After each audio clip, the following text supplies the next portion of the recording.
So I've been thinking a lot about compassion and heart chakra activation. I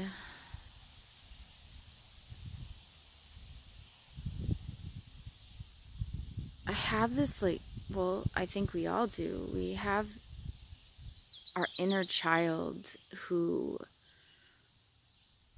if you've been through any trauma in early childhood, especially with your family of origin, that little child never feels safe. And it comes out in ways that are childish. And when you top on a lot of, like eclipse season and everything else that's going on with the world, it takes you out of your center. And that little child is just wanting to be seen and be heard and be recognized. And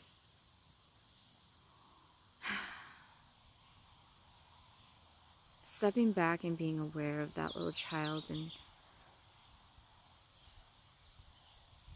and how she wants to project the same things onto the world that happened to her in the past in order to protect her or him, whatever it is.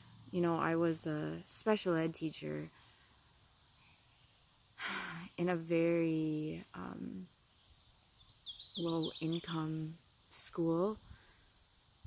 There, I think, percentage wise, we had like 90% of the kids were on reduced or free lunches. And for 5.5 hours of the day, I had these children, and every single day it was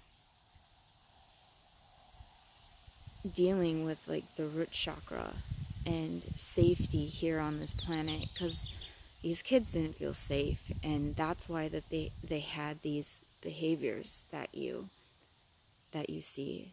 I think that's why I was really attracted to them. They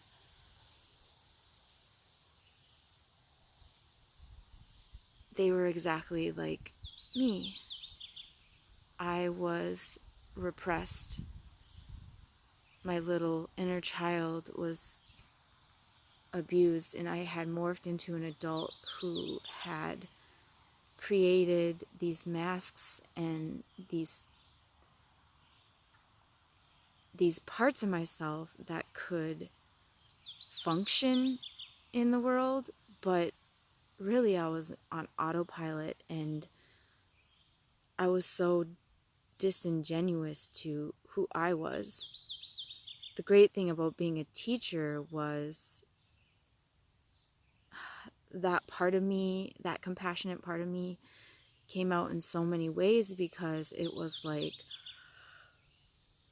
I saw the hurt, and I understood. I mean, there was times where it was like I just want to get through the day, but most of it was, just feeling powerless that I could do anything to help these kids. But really it was a reflection of like, can you help yourself? Can you help who you are? Can you grow? Can you acknowledge that little child doesn't feel safe? And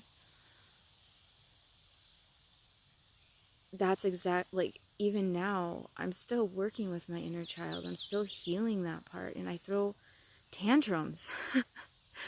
And I have what they call blow-ups, it's, people call it autism. I call it, this is just how I see the world, and I don't know how to process it a lot of the times. So I get triggered, and I protect myself. I go into my my reptilian brain rather than my heart space, because that heart space feels vulnerable, doesn't it? When we go into our heart, doesn't that feel vulnerable? We can stay up here and we can think it all through and we can say all the right answers, but when we drop down into the heart and we can see that child not from the shameful, like, why are you creating these problems? Why are you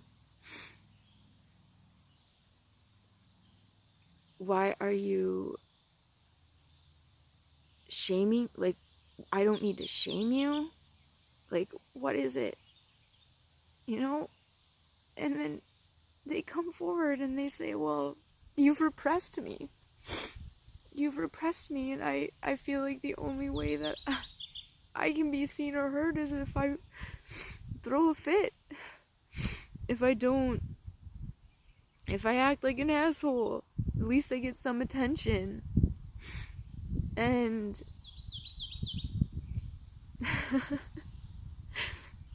and then the adult, it just hasn't been the experience, but you can do this with yourself. You can hold yourself and you can reach out for help for people who understand.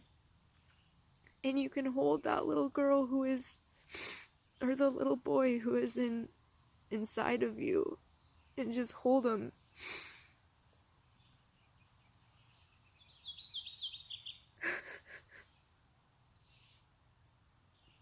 Hold them and let them cry for all they've been through, for all the things that they shouldn't have seen, all the things that were done to them that shouldn't have happened.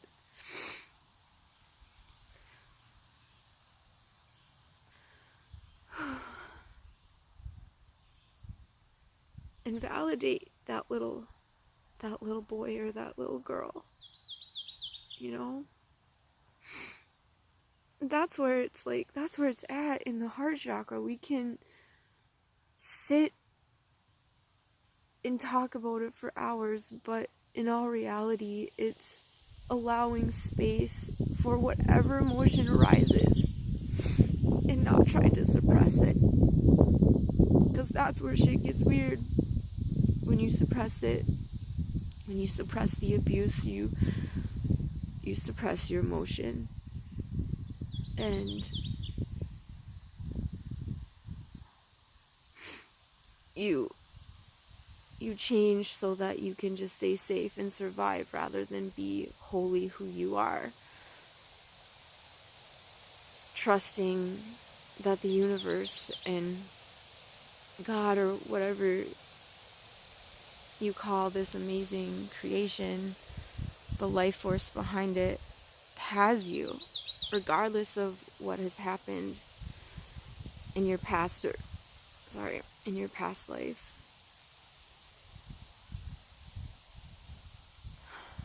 Because there's space for all of it. There's space for everything that has happened. And there's space for those feelings of those lower dimensions. And I think that's what this eclipse is reminding me, is that, yeah, we can have all the great answers in our head, but if we don't drop down to our heart and allow those feelings to come out and allow us to be wholly who we are as emotional beings, then we're repressing a part of ourselves that is so important for love and light and all that shit to come through. Because if we don't have the use of our hearts, we'll sit here and try to explain things rather than feel things. So, this last year I did a lot of work, but I had to go into autopilot and I had to go into denial yet again. And that's okay. Like, I just want you all to know that that's okay. Whatever you need to do, whatever it is that you think you need to do in order to survive, like, do it.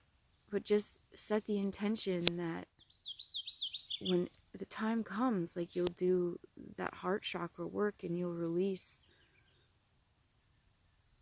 whatever pattern it is so that you can have full access to your whole being, your whole spectrum. Which in turn, you know, if you love yourself enough to do that, you'll be able to do that for another human being. Be able to sense that in them. You know, I did that a lot with my students back in the day. Where I was like, I could sense, I mean, a lot of them couldn't talk. They're autistic. They don't have the words to speak it. So I, with my gifts, were able to identify, like, oh, someone's having a bad day, you know, and do things to allow them room to be pissed off, to be angry, you know. And I mean, there was boundaries. I was able to set boundaries where, you know, you're not going to hurt me and you're not going to hurt anyone else in this space. So, you know, if you need to be physically violent, if you need to just hit things, let's just go hit things, you know. And then afterwards, that's when the tears would come or everything would pour out. And I just, you know, I wish I could go back into that position, because what I know now, I could really help a lot of those kids even more. But, you know, my life will take me where it's supposed to, and I had to learn my lessons the way that I did. And there's nothing wrong with that. So, I think that's it for today. I hope these eclipses and every trigger is teaching you something, because that's what they're there for. And triggers, we breathe into them and we understand why they're there. Even if we want to deny it, avoid it, like, no. Triggers are real and there's a reason for them. So, breathe into it and allow space. Give yourself a safe space to let those triggers and those tantrums, whatever they are, out, because otherwise they'll eat you alive. Okay, much love.